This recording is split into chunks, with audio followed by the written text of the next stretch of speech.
Hi, it's Barbara Greenlee with Green Moon Stamp Studio, and in today's video we're going to do a fancy fold. This is a locking gatefold card. It works with a slide up and down. So let me show you how to make it. Let's get started. Okay, this video I'm going to show you this cool locking gatefold card. So this is how you open the card. It has a slide on the front. So you could just slide that off and open it. So it's a traditional gate card or gatefold, but we're going to build this slide on the front. This is something that one of the presenters showed us at On Stage in North Carolina. So the easiest way to get your slide back on is from the side like that, and then you can slide it off or you can open it, from the side. So let me show you how to make the mechanism. We're going to start with a standard card base. I'm using Calypso Coral for mine. So what we're going to do is on your scoring tool, you're going to score at 2 1/8 inches from one side, and then flip it around and do 2 1/8 inches on the other side. And that gives you your simple gatefold card. Now, because we are creating a slide mechanism to go in between here, you need a little bit more of a gap than this. Because there's a little bit of bulk on that slide mechanism, so we're going to cut just a sliver off of both sides. Let me show you that. So this works better with a guillotine cutter. It is hard to get just a sliver off when you're doing the regular trimmer. So if you have a guillotine, it works a little better, because then you can get that tiny sliver off of there. It's like that's how much I'm cutting off the edge. Alternatively, you could cut your card base a little bit short and then figure out how to just kind of shift your scoring so that you get a bigger gap. So this is about the gap I'm looking for. Okay. And once you have your gap where you want it, then you can go ahead and put on your designer paper on the front, one on each side. So I want to make sure that my pattern looks good. This one is a plaid, so if I did it this way, it doesn't really match up well, but this way matches pretty good. So these pieces are 2 7/8 wide by 5 1/4 tall. So let's go ahead and put those on, and then I will show you how to make the mechanism.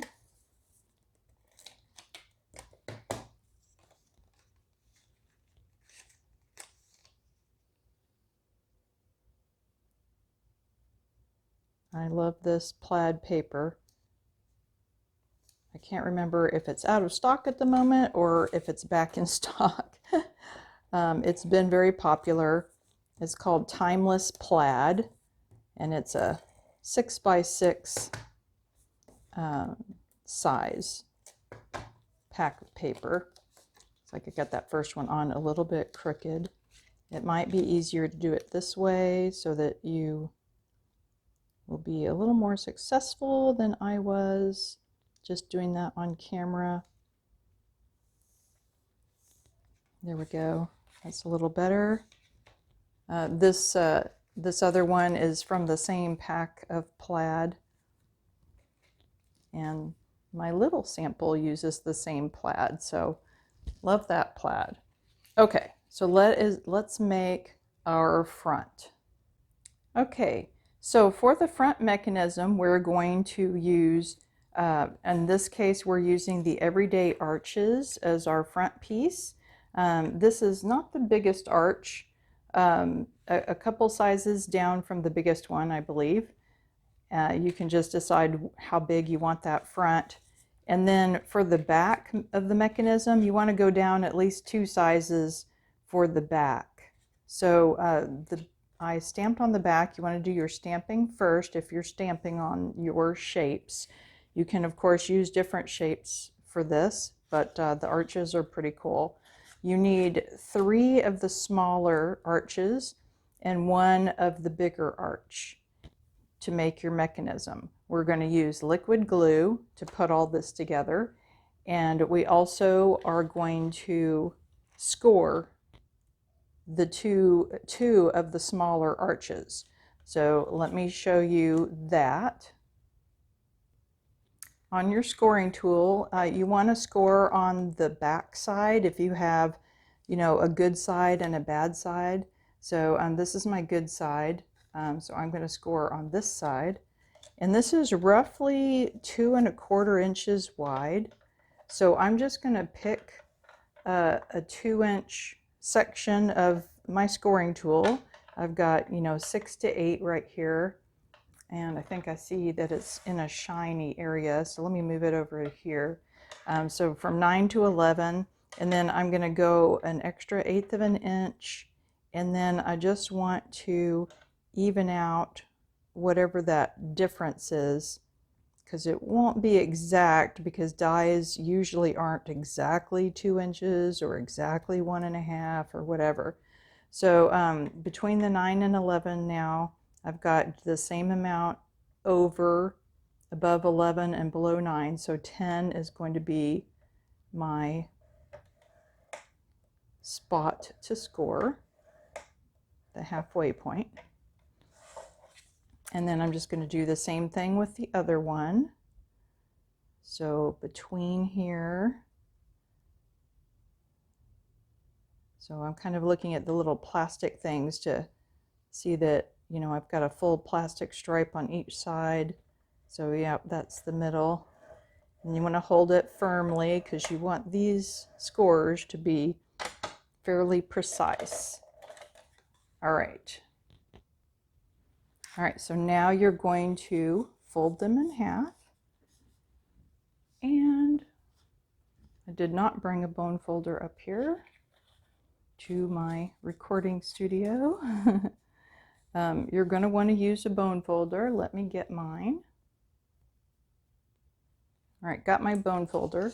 So you want to make sure that you did a good job scoring. This is your chance to tweak it a little bit. If not, you want those corners to meet. That one looks real good. Okay, so now we're going to use our liquid glue. And what we're going to do is we're going to turn this one over, and we're going to glue both of these to the back so that it will kind of have wings. So it'll look like this. Okay, so you want to glue one at a time.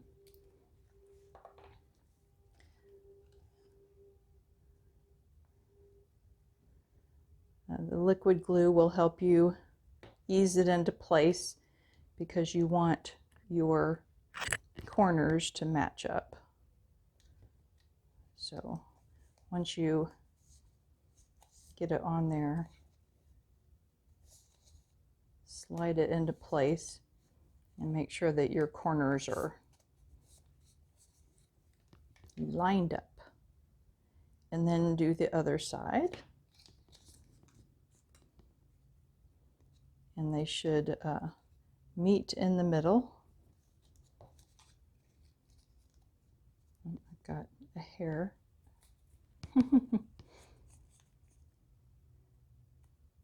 Because if this is crooked, your front slide will be crooked. So you need it to sure up on the corners. That's the liquid glue. Okay, so once you have that, Then you're going to glue it to your front. And the glue is going to go on the folded sides so that it glues together like this, the pretty side out on both sides. So more glue.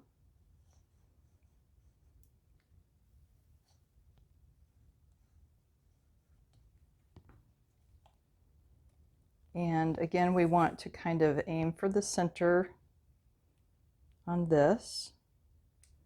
We want it to be straight on the bottom. It always helps me if my mat is straight.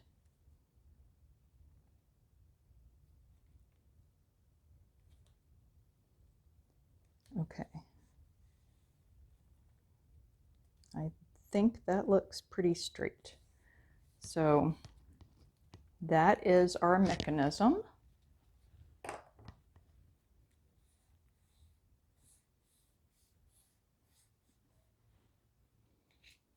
I would normally let it dry just a minute or two before using it, but so see, you have your wings here.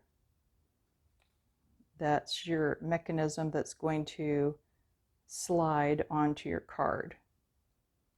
So this is why we needed an extra gap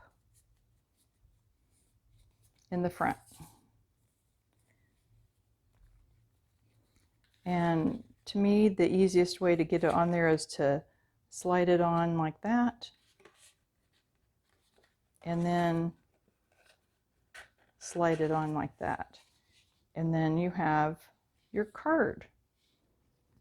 So you'll want to add some, I love these. I've used them on a few other cards. They are Adhesive Back Pearl Trio. I believe it's Misty Moonlight, maybe Petunia Pop, and Calypso Coral. They look beautiful on there. So people can slide this off, or if you don't like that it comes off all the way, you can permanently adhere it to one side. Put some dimensionals under here, and then adhere it to one side and make it a locking just from the side so that it opens like this. And then this will stay there when you stand it up. Because if you don't, then it just falls to the ground, but it'll still stand up.